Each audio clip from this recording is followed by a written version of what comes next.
नमस्कार, news one India देख रहे हैं आप। मैं हूं आपके साथ कोमल गंगवार। सुबह के 10 बज चुके हैं और आपकी टीवी स्क्रीन पर इस वक्त की 4 बड़ी खबरें। देश में कोरोना के बढ़ते खतरे को देखते हुए प्रधानमंत्री नरेंद्र मोदी लगातार बैठकों में जुटे हैं। पीएम मोदी आज फिर महामारी को लेकर हालात की समीक्षा के लिए 3 प्रमुख बैठकें करेंगे। उत्तर प्रदेश में कोरोना संक्रमण के लगातार बढ़ते प्रकोप को देखते हुए खुद सीएम योगी आदित्यनाथ ने मोर्चा संभाल लिया है। सीएम योगी ने वीडियो कॉन्फ्रेंसिंग के जरिए मेरठ, गोरखपुर, झांसी, बरेली, गाजियाबाद, मुरादाबाद, बलिया, जौनपुर, गौतम बुद्ध नगर और गाजीपुर के जिलाधिकारियों से कोविड-19 के स्थिति के संबंध में बातचीत की है। वहीं प्रयागराज के स्वरूप रानी अस्पताल में मरीज की मौत पर बवाल हो गया है। बता दें, जूनियर डॉक्टर्स और परिजनों के बीच मारपीट हुई है। वहीं ग्रेटर नोएडा में दबंगों का कहर देखने को मिल रहा है, जहां दबंगों ने युवक को बुरी तरह से पीटा है और उस पिटाई का वीडियो भी बनाया है। तो इस वक्त की ये 4 बड़ी खबरें आपकी टीवी स्क्रीन पर विस्तार से बात करेंगे इन बड़ी खबरों को लेकर।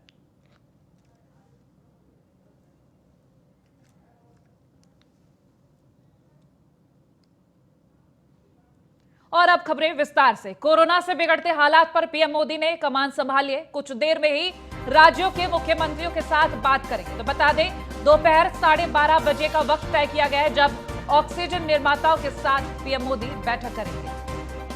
तो वर्चुअल तौर पर यह बैठक होने जा रही है। लगातार देश में कोरोना के आंकड़े बढ़ रहे हैं। इस बीच अगर बात करें ऑक्सीजन और बेड्स की कमी को लेकर, तो ये कमी भी बढ़ती जा रही है।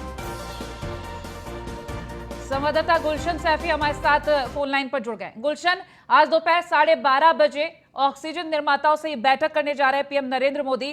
क्या कुछ खास रह सकता है? जी बिल्कुल, ये अहम बैठक है और ये इस बात की बानगी है कि दिल्ली ने जिस तरह बीते 24 घंटे में ऑक्सीजन की मार झेली है और तमाम राज्य हालत यही रही है कि ऑक्सीजन के लिए त्राही त्राही मची रही। ऐसे में आज सुबह ही प्रधानमंत्री नरेंद्र मोदी ने स्वास्थ्य मंत्री हर्षवर्धन और जिम्मेदार जो स्वास्थ्य से जुड़ी सेवाओं से जुड़े लोग हैं उनके साथ एक बैठक की है। और इस बैठक के बाद जितने भी राज्यों में कोरोना को लेकर हालात गंभीर है या रोगियों की संख्या ज्यादा है या ऑक्सीजन की कमी है, ऐसे राज्यों के मुख्यमंत्री के साथ प्रधानमंत्री नरेंद्र मोदी की एक बैठक और होगी इसके तुरंत बाद। फिलहाल अभी बैठक जारी है और इस बैठक के बाद क्या नतीजा निकल कर आएगा इसकी घोषणा होने वाली है। गुलशन, लगातार ऑक्सीजन की कमी देखी जा रही है। अगर हम राज्यों की बात करें, कहा जा रहा है कि हम आपूर्ति कर रहे हैं, लेकिन अगर हम जमीनी हकीकत तलाशने की कोशिश करें तो वो हकीकत कुछ और ही निकल कर सामने आ रही है। जी, आपने बिल्कुल ठीक कहा। ये बात बिल्कुल सही और सटीक है क्योंकि हम news one India ground reporting कर रहे हैं, हम लोग अस्पतालों में जा रहे हैं, हम ताजा हालात वहां के देख रहे हैं, ताजा अपडेट देख रहे हैं। तो एक ही बात निकलकर सामने आ रही है कि जितनी ऑक्सीजन की जरूरत है सुचारू रूप से काम करने के लिए उतनी मिल नहीं पा रही है। बड़ी कुछ किसी अस्पताल में 2 घंटे की ऑक्सीजन बचती है, किसी में 3 घंटे की बचती है। फिर ऐसी क्रिटिकल पोजीशन में ऑक्सीजन आती है, फिर 2 घंटे के लिए ऑक्सीजन बढ़ा दी जाती है। इस तरह के हालात है। जैसा दिल्ली के मुख्यमंत्री अरविंद केजरीवाल ने कहा है कि उड़ीसा से एयरलिफ्ट कराने की कोशिश की जा रही है, तो उन कोशिशों में तेजी लानी चाहिए। और जो दिल्ली के आसपास के इलाके हैं, क्योंकि दिल्ली खुद तो ऑक्सीजन बनाता नहीं है, लिहाजा ऐसे में जो आसपास के राज्य हैं जहां से दिल्ली में ऑक्सीजन आनी है, वहाँ डीएम को निर्देश दिए जाए, एसडीएम को निर्देश दिए जाए कि कॉरिडोर बनाया जाए जिससे ऑक्सीजन की सप्लाई सुचारू हो सके। कई बार जो ऑक्सीजन होते हुए भी रास्तों में ट्रक में रुक जाती है, रास्ते में किसी और वजह से रुक जाती है। तो इन तमाम वजहों से भी जो ऑक्सीजन आनी है उसमें भी खासा दिक्कतों का सामना करना पड़ रहा है। ठीक है गुलशन, बहुत शुक्रिया तमाम अपडेट्स के लिए। और वहीं बसपा सुप्रीमो मायावती ने ट्वीट कर मांग की है। उन्होंने ट्वीट में लिखा है, वैक्सीन के अलग अलग दामों पर केंद्र दखल दे, स्वास्थ्य को लेकर राष्ट्रीय नीति बनाए केंद्र, तो ऑक्सीजन का कमर्शियलाइजेशन रोका जाए, देश में ऑक्सीजन की कमी को दूर किया जाए। तो ऑक्सीजन की कमी को लेकर यह ट्वीट किया गया है।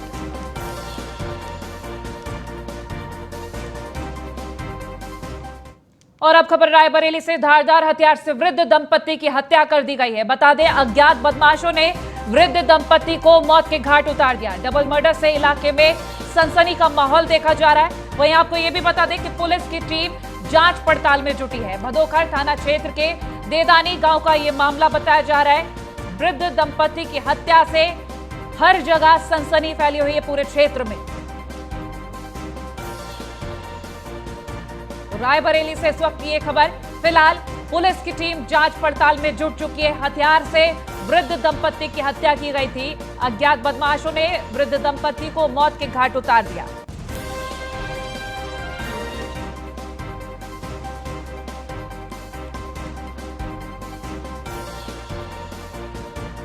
भदोखर थाना क्षेत्र के देदानी गांव का यह मामला बताया जा रहा है। डबल मर्डर से इलाके में सनसनी फैली हुई है। फिलहाल पुलिस की टीम जांच पड़ताल में जुटी हुई है, अज्ञात बदमाशों का पता लगा रही है।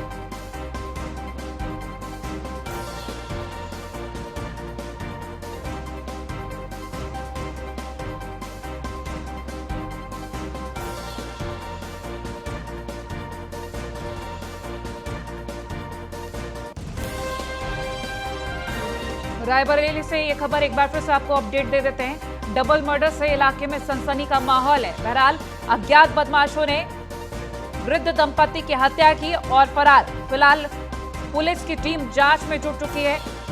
भदोखर थाना क्षेत्र के देदानी गांव का ये मामला बताया जा रहा है।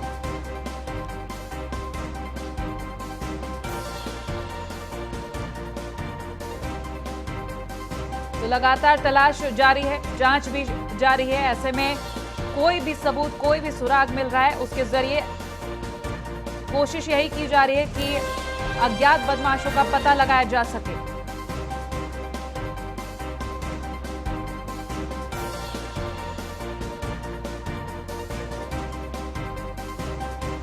रायबरेली से इस वक्त की ये खबर आप तक पहुंचा रहे हैं। पुलिस की टीम जांच पड़ताल में जुटी है। धारदार हथियार से वृद्ध दंपति की हत्या की गई है। तो पुलिस की टीम लगातार जांच कर रही है। इस डबल मर्डर के बाद इलाके में सनसनी का माहौल है।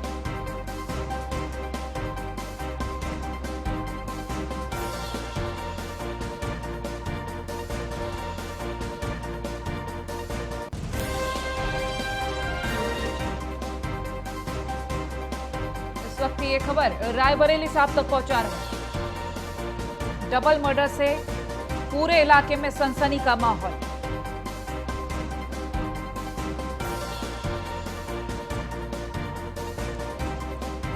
रायबरेली से संवाददाता रोहित मिश्रा हमारे साथ लाइव जुड़ गए। रोहित, इस तरीके की तस्वीरें जब सामने आती हैं तो सुरक्षा व्यवस्था पर बड़े सवाल खड़े होते हैं, क्योंकि वृद्ध दंपति की इस तरीके से अज्ञात बदमाशों ने हत्या कर दी और अभी तक कोई सुराग नहीं हाथ लगा। जी बिल्कुल, मैं बताना चाहूंगा जिस हिसाब से वारदात को अंजाम दिया गया है, पति और पत्नी की हत्या की गई है, जिसमें से जो है पति की गला घोट के हत्या की गई, पत्नी की कुल्हाड़ी से काटकर हत्या की गई। सबसे बड़ी बात यह है कि जो हत्यारे थे घर से उन्होंने कुल्हाड़ी का इस्तेमाल किया, घर की रखी हुई कुल्हाड़ी से उन्होंने हत्या की। वही पे रस्सी थी जिससे उनके गला घोट के हत्या उसके पति की गई है। फिलहाल पुलिस ने पूरे मामले में सक्रियता दिखाते हुए तत्काल मौके पर पहुंची है और घटनास्थल का जायजा लिया। फॉरेंसिक टीम भी मौके पहुंची, जांच पड़ताल की है। सबसे बड़ी बात जो मृतक है दंपति, उनके जो बेटा है वो होमगार्ड के पद पे तैनात है, इसके ऑफिस में तैनात था और चुनाव में उसकी ड्यूटी लगी हुई है, तो वो घर से बाहर था। उसी दौरान वारदात को अंजाम दिया गया है। पुलिस हर पहलुओं पे जांच पड़ताल कर रही है, लेकिन अभी तक ये नहीं पता चल पाया है कि आखिर किस वजह से जो है दंपति की हत्या की गई है। ठीक है, चलिए, बहुत शुक्रिया।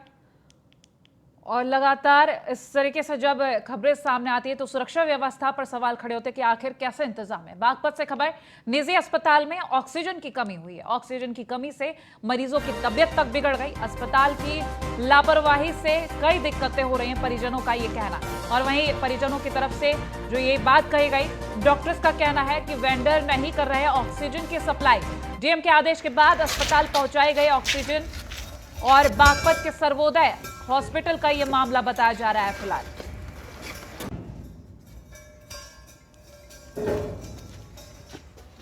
तो बागपत से यह खबर, सर्वोदय हॉस्पिटल का मामला, जहां परिजनों का कहना कि लगातार ऑक्सीजन की कमी, लेकिन डॉक्टर्स का कहना कि ऑक्सीजन की सप्लाई नहीं की जा रही। डीएम के आदेश के बाद ऑक्सीजन सप्लाई कर रहे हैं। सर, पूरा मामला यही है कि ऑक्सीजन की कमी आई थी। जो रेगुलर सप्लायर वेंडर थे उनको किसी ऑर्डर हुआ कि वो सिर्फ गवर्नमेंट में सप्लाई करेंगे, प्राइवेट में नहीं करेंगे, जैसा कि उस वेंडर ने मुझे बताया। जिस कारण से आज सुबह तक उसने ऐसा कुछ नहीं बताया। दोपहर को अचानक उसने बोला कि आज हमें ऑक्सीजन की सप्लाई नहीं कर पाऊंगा आपके पास। तो उसके बाद जितना हमारे पास बचा था उतने से हमारी सप्लाई अभी तक चल रही है। अभी ऐसा नहीं है किसी पेशेंट की जान खतरे में हो, बट लेकिन अभी हमने इसलिए डीएम साहब से अंदेशा लिया, उनको पता चला इस बारे में। हमने दोपहर से कांटेक्ट किया था डीएम साहब से लेकिन उस टाइम से वो किसी मीटिंग में भी व्यस्त थे। तो अभी उनसे बात हुई है तो उन्होंने कुछ ऑक्सीजन के सिलेंडरों का इंतजाम करवाया है इमरजेंसी बेसिस पे, कि जिससे पेशेंट की जान को बचाया जा सकता है। कितनी सिलेंडर की व्यवस्था है और कब से ख़त्म हो रही थी ये अभी शाम को 5 बजे से ये प्रॉब्लम सारी हुई, और उसी समय हम डीएम साहब के पास मैं गया मीटिंग के लिए, मिलने के लिए, तो वहाँ पे वो सोल्यूशन नहीं हो पाया, मिल नहीं पाए। तो मैं एक पत्र द्वारा उनको सूचना दे के वापस आ गया उनके ऑफिस से। तो अभी उनका फ़ोन आया तो उन्होंने कुछ इधर से अपना 1-2 वेंडर से बात करके, जो थोड़ा कंट्रोल करके रखते हैं सामान को, तो उनसे बात करके उन्होंने अपना सामान अरेंज करवा दिया, जिससे अब मेरे पास वो कह रहे हैं कि अभी 1 घंटे के अंदर मेरे पास 10-15 सिलेंडर। माताजी जो है कल से एडमिट हैं, उनको नमूनिया का प्रॉब्लम है। अभी यहाँ जो है एकदम हड़बड़ी हो गई, सारी गैस की जो ऑक्सीजन की जो कमी हुई है, उससे जो बड़ी दिक्कत, उन्हें सांस लेने में बड़ी परेशानी हो रही है। गैस सिलेंडर की व्यवस्था नहीं बन पाई है और कई बार जो है डीएम साहब से संपर्क किया है। तो अभी सूचना मिली है कि डॉक्टर साहब से बात हुई है डीएम साहब की, तो उन्होंने कुछ व्यवस्था कराई है। पेशेंट को जो है रात तक जो है कुछ रिलीफ मिलेगा तो कम से कम वो ठीक रहेगी। तो निवेदन ये है कि डीएम साहब से कि जिले में ध्यान रखें इस चीज़ का, ऑक्सीजन की कमी ना होने दें, इससे मरीज जो है सभी ठीक हो। ऑक्सीजन की कमी कब से चल रही है, किस टाइम से चल रही है? ये शाम को 5 बजे से सर। एक्चुअली हुआ क्या था कि उससे पहले वो दिल्ली शिफ्ट थी, तो उसको खांसी जुकाम हुआ था। खांसी जुकाम होने के बाद ही उसकी तबीयत ज़्यादा ख़राब हो गई। तो हमें वहाँ पे डॉक्टर्स ने कुछ नहीं बताया, तो हमें लगा कि हमारा जो पेशेंट है बहुत ज़्यादा ख़राब, मतलब तबीयत जो है वो बहुत ज़्यादा ख़राब हो रही है। तो इसी के रिगार्डिंग हमने उनको यहाँ पे शिफ्ट करा, और करने के बाद हमारे मरीज़ में काफ़ी इम्प्रूव भी है। ऐसा नहीं है, काफ़ी इम्प्रूव है। लेकिन अब होता क्या है कि हमारे पास सिचुएशन ये हुई कि ऑक्सीजन जो है वो एट ए टाइम ख़त्म हो जाती है। तो डॉक्टर साहब आपने कही जैसे ऑक्सीजन खत्म हुई है तो? हाँ जी, डॉक्टर साहब से हमने बोला तो उन्होंने हमें 3 घंटे पहले पहले ही अलर्ट कर दिया कि 3 घंटे की हमारे पास ऑक्सीजन है, उसके बाद का आप देख लो, आप चाहो तो अपने पेशेंट को आप शिफ्ट कर लो या फिर अपनी।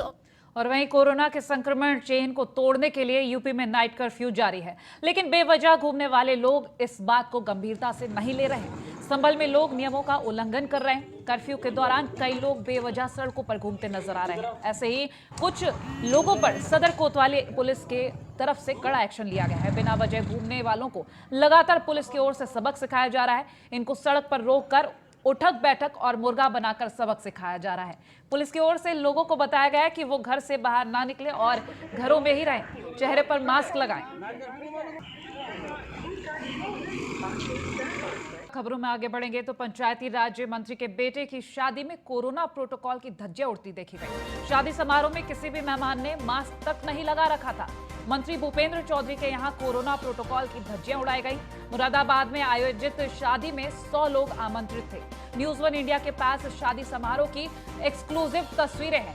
क्या मंत्री जी और उनके परिवार को नहीं मालूम कि कोरोना प्रोटोकॉल का पालन करना है? कोरोना प्रोटोकॉल के बारे में कोई भी जानकारी नहीं है क्या?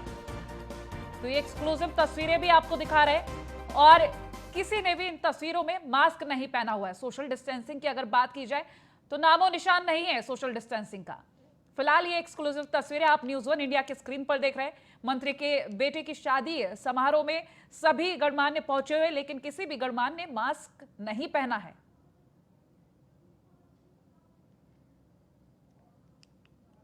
तो ये खबर आप तक पहुंचा रहे हैं। पंचायती राज्य मंत्री के बेटे की शादी में कोरोना प्रोटोकॉल की कैसे धज्जियां उड़ी हैं, इन तस्वीरों से आप अंदाजा लगा सकते हैं। बता दें, शादी समारोह में एक भी मेहमान ऐसा नहीं था जिसने मास्क लगाया हो, और मंत्री भूपेंद्र चौधरी के यहां इस तरीके से कोरोना प्रोटोकॉल की धज्जियां उड़ाई गई।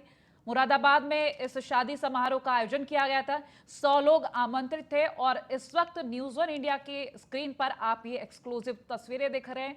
शादी समारोह की वो तस्वीरें जिनसे आप अंदाजा लगा सकते हैं कि कोरोना प्रोटोकॉल का कितना पालन हुआ है।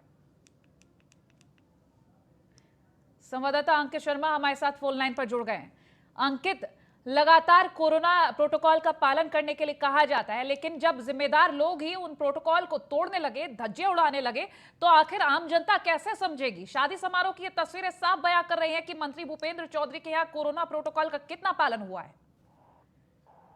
जी बिल्कुल, ये बात सही है कि मुरादाबाद मंडल में लगातार कोरोना मरीजों की संख्या दिन पर दिन बढ़ती जा रही है, और जिलाधिकारी या मुरादाबाद प्रशासनिक अधिकारी लगातार अनाउंसमेंट कर रहे हैं कि कोरोना की गाइडलाइन का पालन करें। लेकिन कल जो पंचायती राज मंत्री मुरादाबाद पंचायती राज मंत्री भूपेंद्र, उनके बेटे का कल शादी समारोह था, वहां पे सोशल डिस्टेंसिंग की जमकर धज्जियां उड़ाई गई। आप देख सकते हैं कितना प्रोटोकॉल, कोरोना प्रोटोकॉल का इन्होंने उल्लंघन किया है और किस तरीके की यहाँ पे व्यवस्थाएं थी। जी, अगर हम बात करें एक्शन को लेकर, क्योंकि लगातार अगर आम जनता इस तरीके से प्रोटोकॉल तोड़ती है तो तुरंत एक्शन लिया जाता है। बहरहाल हम जानना चाहेंगे अब आगे क्या कोई कार्रवाई चल रही है? जी बिल्कुल, आपको बता दूं, जैसे कि अगर कोरोना काल का कोई भी उल्लंघन करता है, कोरोना प्रोटोकॉल का कोई उल्लंघन करता है, उस पर कार्रवाई की जाती है, उसके चालान किए जाते हैं, उसके मास्क अगर नहीं होता मास्क का चालान किया जाता है। क्योंकि ये मंत्री और पे बैठे भूपेंद्र सिंह जी हैं, उनके बेटे के एक शादी समारोह में जहाँ पे सोशल डिस्टेंसिंग की धज्जियां उड़ाई गई। लेकिन देखने वाली बात यही होगी, क्या इन पे कोई कार्रवाई होगी या फिर इसको ठंडे बस्ते में डाल दिया जाएगा। जी बिल्कुल, अभी फिलहाल हम ये जानने की कोशिश करेंगे क्योंकि नियम कायदे तो यहाँ पर बिल्कुल परे नजर आ रहे हैं। क्या इस परिवार से कोई बातचीत हुई, इनकी तरफ से कोई तथ्य रखा गया? जी बिल्कुल, आपको बता दूं, इनसे बात करने का बहुत प्रयास किया, फोन भी मिलाया गया, फोन नहीं उठाया गया और किसी का अगर फोन उठ भी गया तो उससे बात करते नजर नहीं आए। चलिए ठीक है अंकित, बहुत शुक्रिया तमाम अपडेट्स हम तक पहुंचाने के लिए। तो मुरादाबाद से ये खबर आप तक पहुंचा रहे हैं। शादी समारोह में किसी भी मेहमान ने मास्क नहीं लगाया। जब जिम्मेदार नागरिक, जिम्मेदार लोग ही इस तरीके से प्रोटोकॉल तोड़ते हैं तो आखिर आम जनता तक क्या संदेश जाएगा, ये आप खुद ही समझ सकते हैं। बहरहाल न्यूज़ 1 इंडिया के स्क्रीन पर आप ये एक्सक्लूसिव तस्वीरें देख रहे हैं। मुरादाबाद में शादी समारोह का आयोजन किया गया था, 100 लोग आमंत्रित किए गए थे, लेकिन आप इन तस्वीरों में देख लीजिए, किसी भी व्यक्ति ने मास्क नहीं पहना। सोशल डिस्टेंसिंग का तो कोई नामो निशान ही नहीं है। तो मंत्री भूपेंद्र चौधरी क्या संदेश देना चाह रहे हैं इन तस्वीरों के माध्यम से?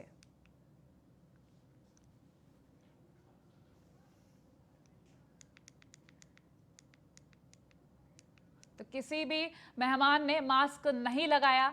न्यूज़ 1 इंडिया के स्क्रीन पर आप ये तस्वीरें देख रहे हैं। बहरहाल सवाल ये उठता है, क्या मंत्री जी और उनके परिवार को कोरोना प्रोटोकॉल नहीं मालूम थे? क्या नहीं मालूम कि कोरोना की दूसरी वेव कितनी खतरनाक है?